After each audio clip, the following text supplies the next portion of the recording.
Welcome back to the realistic road to glory. We are in December of this third season, so we're very nearly at the January transfer window. A transfer window that will likely be potentially more active than we thought it was going to be, because Andrew has very kindly made an alteration to our financial spreadsheet for us. I'll show you that in a moment. Of course, our league standing is just inside the relegation zone, but there is potential to get out of it today because we have bottom of the table Charlton twice and 21st place Plymouth Argyle. I would love 9 points from those 3 games. In between, a Hull and Southampton as well, both away from home. Not expecting to get points from those, but these relegation 6 points, I mean, it's relegation 18 pointers today, isn't it? Because there's 3 of them, so it's going to be very, very intense. We have made a change to the starting lineup. 2 changes, in fact, to the starting lineup at your request. Dodds is now going to get a go on the right-hand side of midfield. You've called for Mackenzie to come in at centre-back and for Kingsley to go out to left-back. Now, that call has been made in the comment section prior to you seeing yesterday's episode, where we picked up some more points and a couple of key victories. I will trial this because you guys have asked for it. I'm not sure it's the right thing to do, but I'm happy to give it a go.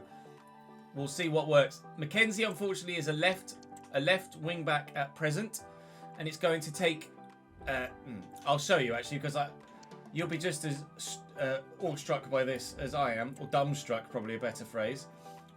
To change him to just a left back rather than a centre back would take 64 weeks, and for a left wing back who has left back and centre back in his registered positions, supposedly it's going to take 419 weeks to retrain him as a centre-back. So that's not really an option for us, unfortunately. So he's going to be trialled at centre-back, but he gets a -4 by doing so, which is not necessarily going to help get the best out of him. Kingsley gets a -1, moving out to left-back as well, instead of... actually... That would be... He gets a -1 at left wing back or left back. But -4 for Mackenzie is not great. But if he plays well there regardless, then ultimately his performances are the most important factor, aren't they? Semmett will leave us at the end of the season. Brown, we're probably going to look to sell. Dodds will get the run on the right-hand side and out on loan currently, and might well be recalled if Brown does leave in January, is Sam Forrest, who you guys would like to stay at the club. We are probably going to end up recalling Adam Clarkson for the rest of this season on the left-hand side of midfield, and then selling him in the summer to fund stadium improvements. That said, we really can only justify stadium improvements if we stay in the league. You'll notice that I have an extra option here, transfer budget reallocation. We currently have £8.6 million in the transfer budget, but only £900 available in my wage budget. But if I put £2 million of my transfer budget into the reallocation, I can get myself a significant boost to this season's and this season's only wage budget.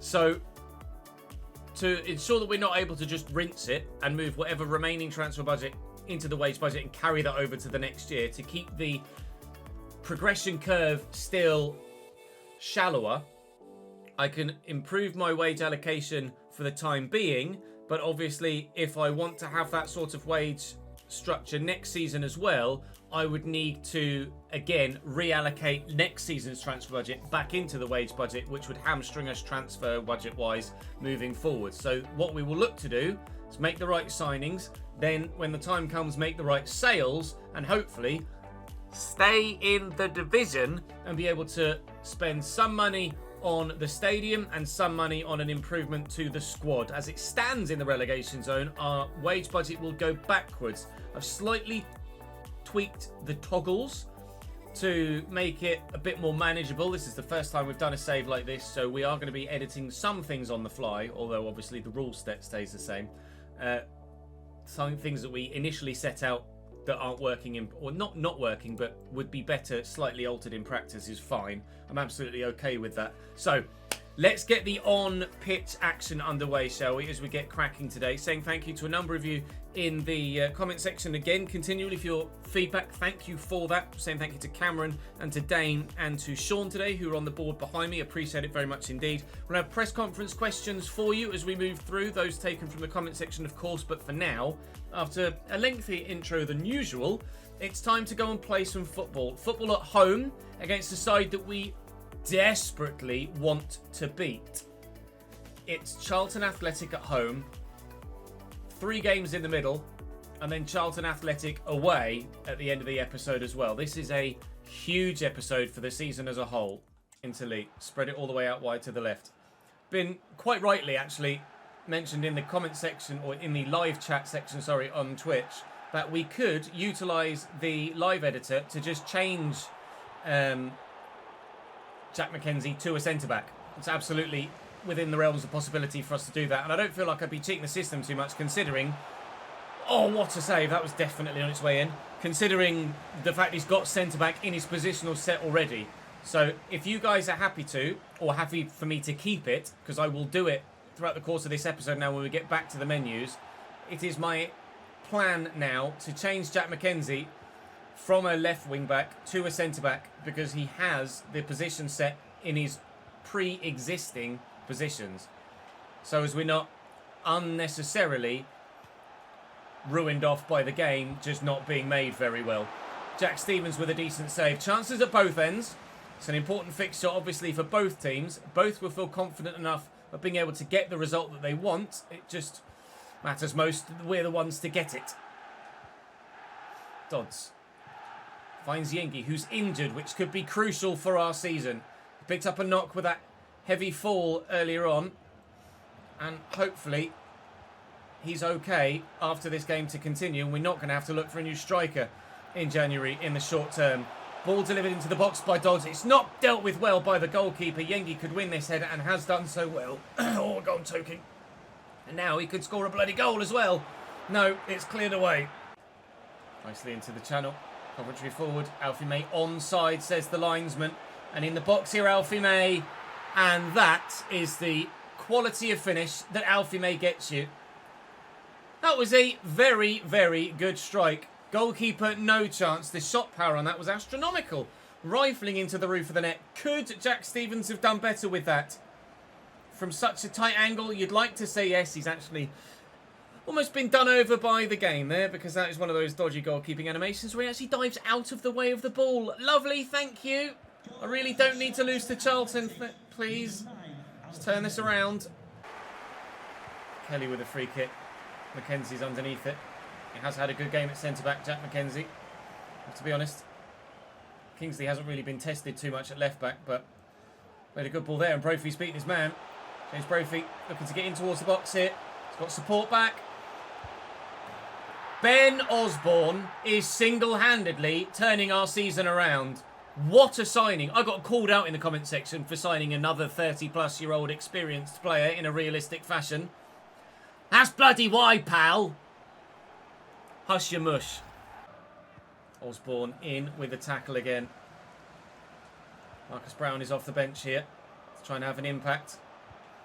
Neither he nor Dodds are able to really do it from the start so far. But maybe off the bench they can do the business. Ben Osborne, Liam Lee. Liam Lee! What a turnaround! 2 goals in 4 minutes. And from 1-0 down, the Yellows are 2-1 up.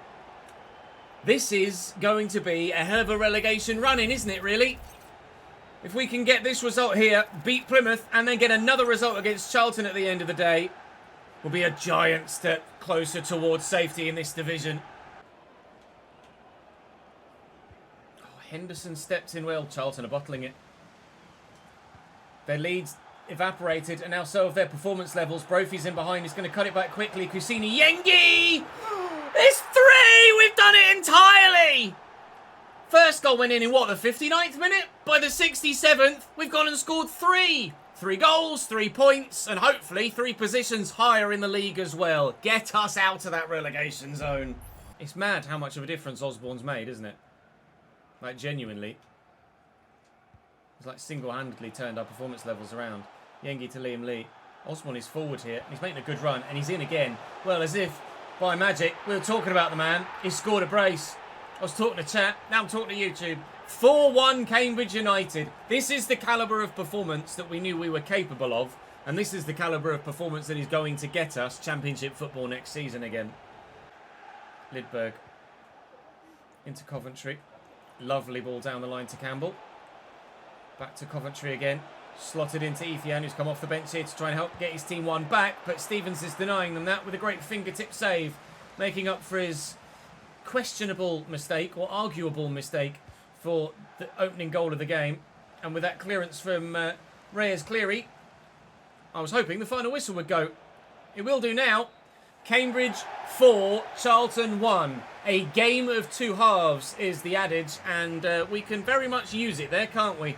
Right, I'm going to go and change Mackenzie to a centre-back outright, and then hopefully we can follow that up with a win again next time out against Hull City. Match day 2 of the day. We have now changed Mackenzie to a centre-back. He is actually only a 67 rated centre-back rather than the 71 rated left-back or left wing-back that he previously was listed under, but his defensive stats are still absolutely fine. You saw in the last game, I'm sure, from some of the highlights, even if they didn't make it into the video, you'll have seen, those of you that were watching on stream, that he is more than capable in that position. Thank you very much. So as we head into this one against Hull City away from home, we will be simulating this one. They are challenging for the playoffs. They've got Barry up top. Jaden Philogene still on the left-hand side. Surprised that they've still got him at the club, to be completely honest, because I would very much expect him to have moved on by this point. Got a solid team, and they're in a solid league position. Will they get a solid result against this Cambridge United side away from home? The answer is no. Dodds on the score sheet gets the point for us with 9 minutes to go. That's another big result. Ipswich just got a win by 2-1 against Derby, though, which is frustrating. But and Plymouth are yet to play on this match day. We have, for the time being at least, pulled ourselves out of the relegation zone. Plymouth are our next opponents, and they, I presume, are playing slightly late. They're playing on the Sunday after the Saturday, and they are going to have Preston North End at home, which is a game they could get something from, but hopefully they don't. George Thomas has signed a pre-contract with Plymouth Argyle. Now, it's a similar scenario to where we lost Soleil Kai last season, where when we get to January the 1st, he will move in-game when he actually shouldn't move until the end of the season.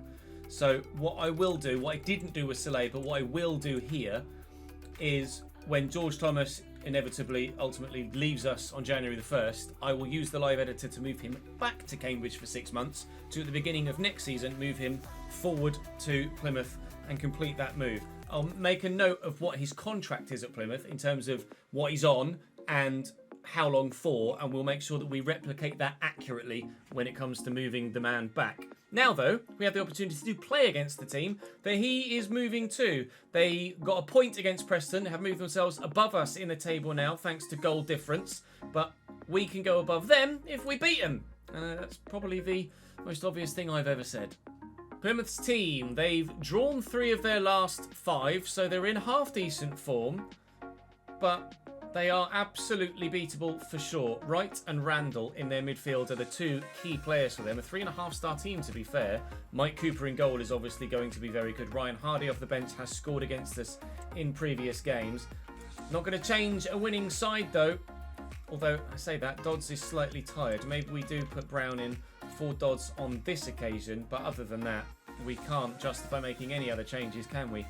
Plymouth's kit actually there is very, very similar to what Cambridge's 3rd kit next season is going to be. I am still looking to bring Cambridge's real-life kits for next season, IRL, into this save for a future season, but at the minute I'm not committing to when, because I can't do it and I need to find someone that can. What we can do, though, what I can have impact over, is winning this game. For say, I mean, he's just overdone that for sure. Messing about with it too much in the midfield. Gets himself tackled. Watts with a switch. Kingsley will win the header. And Mackenzie will get it forward. Henderson into Kingsley again. Kingsley, in that left-back role, is going to probably be quite similar to Danny Andrew, actually, in that he's not very fast, and he's a bit of a dead ball specialist, but he's just defensively solid. I've been pretty happy with Kingsley's performances, actually. I wasn't quite so down in the dumps about his performance levels as some of the comments section were a couple of days ago. But you guys asked for the change to be made. I'm quite happy to take the change and make the change. We have done so, and hopefully it's one that benefits us long term. If it weren't for Ben Osborne, Kelland Watts would have been, hands down, the signing of the season. Ben has rather eclipsed him, I think. One thing that actually I meant to change in this episode, and I haven't thus far, is that Kirk Henderson has picked up the captaincy since we took it off Luke Berry, or moved Luke Berry out of the starting lineup. I hadn't noticed, to be completely honest, who the captain was. It's never really been something in other saves I've paid that much attention to, and it was something that just passed my attention by so far in this save. But we will take the captaincy off Kirk Henderson, and if you guys could let me know in the comment section who you think should have the captaincy ahead of Kirk in this starting lineup, then I will change it accordingly. Some calls for Ben Osborne to come in, and because of the way he's led the team so far on the pitch in terms of his performance levels, maybe he should lead the team all told with the captaincy as well. We'll wait and see what you guys decide. Crossing's not been great for us so far. Kingsley can get up to this though, and we'll keep the move alive. Henderson out to Sørensen. Took us till the second half to get going in the last game. Hopefully, as we jink past one but can't jink past two, we'll get going slightly sooner in this one. Through sight. Nicely forward to Wayne. Wayne with the effort, Stevens with a save. Corner Plymouth. We went in at 1-0 down at the end of the first half in the first game. We could be doing the same here. Brophy's headed clearance ensures that we don't, but minimal chances on goal in this game so far. We could still. No, well in. Marcus Brown. We will go in at half-time at 0-0 here. A point is fine, but obviously a win is very much preferable. Srinola. Oh, this is nice from Plymouth. Out to Randall. Good block. Oh, keeper committed as well. So it's just as well the block came in from Kelland Watts. Corner for Plymouth. We are yet to test the goalkeeper still at the hour mark here. Not performed here anywhere near as well as we did against Charlton. And I've still got question marks over Jack Stevens, but at the minute he's keeping them out. Through sight. Forward to Ryan Hardy. Come off the bench here for Plymouth to try and change the game. And might help do that. Randall here in the box. Good tackle. Dodds, little dink. Dodds off the bench as well. Wondering about maybe bringing Reyes Cleary on sooner rather than later. But at the minute, Kusini still the man to lead the line. Brophy with a heavy touch. Liam Lee going through the gap. Ben Osborne will look to find him over the top with a sensational ball. And then it's Brophy on the edge of the box that's arriving. And Kusini Yengi's in here. And Yengi to win it for us. Defender gets a toe in. I think I'm still yet to actually have an out-and-out proper shot on goal here in the 75th minute. We couldn't help ourselves in the second half against Charlton. We can't help ourselves here at the other end of the scale against Plymouth. Into Vrusai to Ryan Hardy. Lovely tackle by Kelland Watts. That was vitally important on the counter here, but there's just not much room to do it. Osborne to Rafferty. Dodds is going to go for the run. Through that channel. He's found brilliantly. It's a smart turn. It's got Liam Lee coming forward here. Lee helping us win the game last time out. Oh, and Kusini Yengi not with room for a shot or a pass there.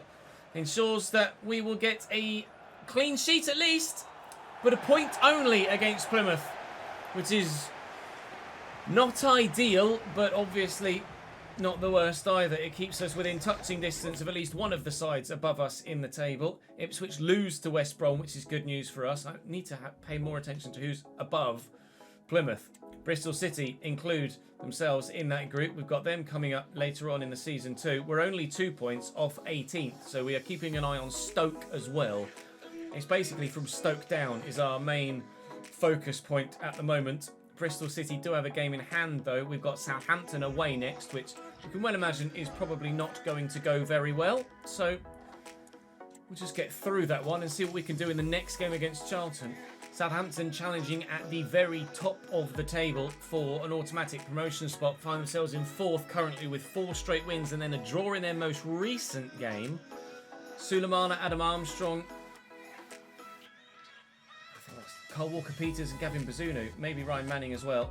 The only real-life Southampton players. Soleta Sarr, I think, is a player that we brought in at Southampton, perhaps when we were manager there. I can't quite recall. Onuachu on the bench, obviously small bone as well. The midfield is not recognisable, I don't think, as a Southampton midfield. But Premier League quality side here to come up against our just about championship level quality side, we believe. We're going to make some changes for this one because I want my best team fit for the next game. Accidentally went play match rather than sim, so we will just sim to end now. And draw 0-0 with no shots and no goals. Well, that's bollocks, isn't it? I don't really know what else I could do there. I can't go back now. That's a broken feature. Something else to learn to avoid moving forward. Well, that point takes us above Plymouth and out of the playoffs. I don't really know what else I can do to try and rectify that, unfortunately. Because I'm not going to have a save file from before the Southampton game. We take that one on the chin and we'll try and make sure that that doesn't happen again. I apologise. We are going to get those that aren't quite fully fit close enough, I think, to maybe make an impact off the bench. And fingers crossed those that played in that last Southampton game can have the opportunity to make an impact again as we get to this next fixture now. We need to beat Charlton for the second time today if we possibly can. They've lost their last straight 4. One, of course, to ourselves. Got Connor Wickham starting up top. Jesus at striker. It's a slightly different side to the one that just lost to us. With Blackett, Taylor, Alfie May, Lidberg and Bertrand dropped to the bench. Is it, however, an altered 11 that will help them get a result this time around? We've got some tired players still in the fray. We'll take Callum Watts out. Kingsley can go to centre-back and Rafferty can come in at right-back and Sorensen will move to the left. I think I'm happy enough with Lee to start there with his fitness as it is right now, although I could give George Thomas a game. Let's give George Thomas a game. I know he's desperately unhappy right now, but I don't see any reason why not to give George Thomas a game at this particular moment in time. 3 points, please, gents. Oh, God, Sorensen, that touch is diabolically poor. His first touch has let me down multiple times, Lasse Sorensen. It's something I have become aware of, not something I was able to adjust for on that occasion, but no one anticipates the first touch being that bad, do they? Hopefully that's not something that bites us in the back. And a little bit later on, great block by the defender to stop Charlton taking a 1-0 lead again. Right, how's he touch this time, Lasse? Much better, thank you, mate. Looking for Henderson. Not finding him. Fraser with a great interception. Ethian into Quigley. Forward come Charlton.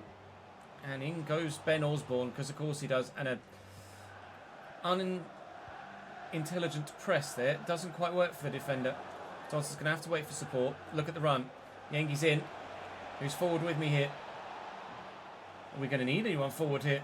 It's Ben Osborne that's on the ball now, just driving into the gap. Ben Osborne going all the way and across the middle. And there's Yengi! Cambridge 1, Charlton 0. He has himself another goal. And we're in front. Win that header. Jesus, did he ever? George Thomas looking for an assist then, rather than a goal this time. Yengi will get it back on his right, and then not slot it home. Good save by Maynard. Henderson on the corner. Need to adjust that again still.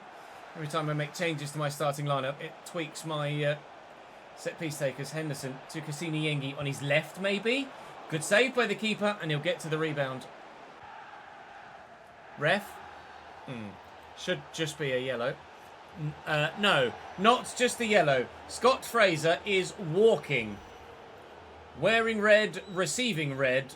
I don't know really as it was a red card challenge. It was rash, but I don't think it was worth a red. Well, Charlton now with one less striker on the pitch and one less player all told on the pitch too. We have a 1-0 lead. Can we now turn the screw and try and find some more? Dodds reluctant to make the run in behind. Rafferty couldn't find him anyway. We'll have to start again. Trying to shake off Lasse Sorensen has done so brilliantly, and Edun is in the box here, and this is dangerous. Really dangerous. Watson saved by Stevens out for a corner. We're going to make some changes of our own now. Bring some fresher legs on if we can.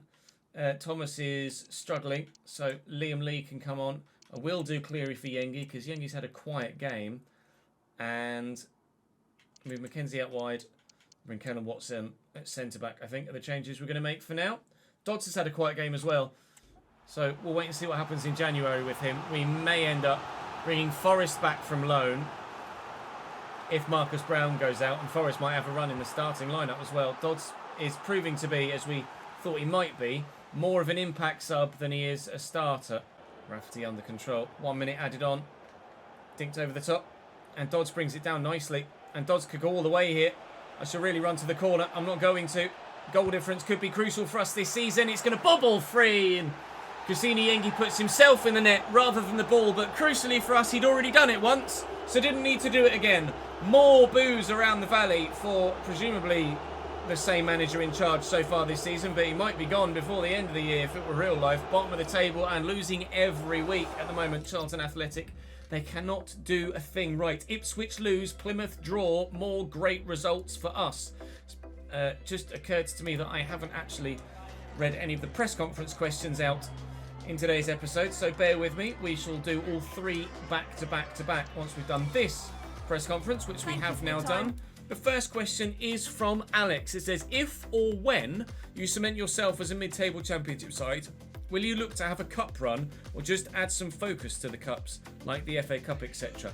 Once we're sure that we're in the championship and we know that we're not going to get relegated, we will put some time into the FA Cup. What's a good tell at the moment is that we don't join the FA Cup till January. So, as we previously mentioned in a highlight. So by that point, we'll know whether we're in a promotion fight or a relegation battle. If we're in neither, then we can put a bit more focus on the FA Cup. Press conference question number 2 is from Matt Swens. Says, we see that you're trying to survive this season in the Championship. In doing that, of course, you need a solid tactic. From the last couple of games, we can see that your team like to give a lot of passes and build up from the back. This being made clear when you have 30 passes more than Nottingham Forest, the best team in the league. Is the tiki-taka tactic then not a tactic to consider? Maybe next season? At the moment, I feel like the tiki-taka tactic in-game might not actually offer me enough forward runs. And at the moment, I like the fact that with the one we're running at the minute with the wing play, we've got runners all the time to give me options in the forward third. And the third and final question is from Patrick Kelly, our centre-back patron. I think it's a centre-back anyway. One of the patrons in the save says, now that you're at championship level, how will your recruitment of both your youth players and first team players be affected? Will you start to now look further abroad and possibly even at lower level foreign leagues, i.e. Ligue 2 in France or the Spanish Segunda Liga, even perhaps the MLS? Absolutely. Those that are on the radar, not the MLS yet, will go global when we reach the Premier League, but absolutely France, any division, Germany, any division. We're looking initially in this first season in the Championship more domestically as we've just come up from the league below, but as we maintain more and more Championship seasons, we will look to add a more multicultural flavour to the 11. And absolutely, if a player is good enough, then a player is good enough regardless of where they come from. So we will look to get the right quality players in at the right time. Thank you guys for your continued questions in the comment section. We end the transfer window. We start the transfer window tomorrow. We end the episode today in 20th. Level on points with Bristol City. 3 points clear of Plymouth Argyle in the drop zone and 2 points clear of Ipswich, but our goal difference is still a sticking point. 23 goals scored in 24 games is significantly better than where we were earlier in the season. And at the moment, we are getting goals now from ChesnoidGaming. Liam Lee certainly chipped in. Now he's back at the club. I mean, 9 contributions in 11 games from Ben Osborne has been sensational. I will give in the short term Osborne the captaincy until I've gotten the feedback from you guys with regards who you think should have it longer term. Been causing the Twitch stream for someone like Jack Stevens in gold perhaps, and I'm open to whatever you guys agree. By all means, leave thumbs up on the comments you agree with in the comment section. That really helps change the way that things go in the save, which is exactly what we've done with the Mackenzie to centre-back scenario there, and of course more moving forward. Thank you for your continued support on the save. I appreciate it very much indeed. I hope to see you back here again tomorrow as we head into the January transfer window. I'll see you then.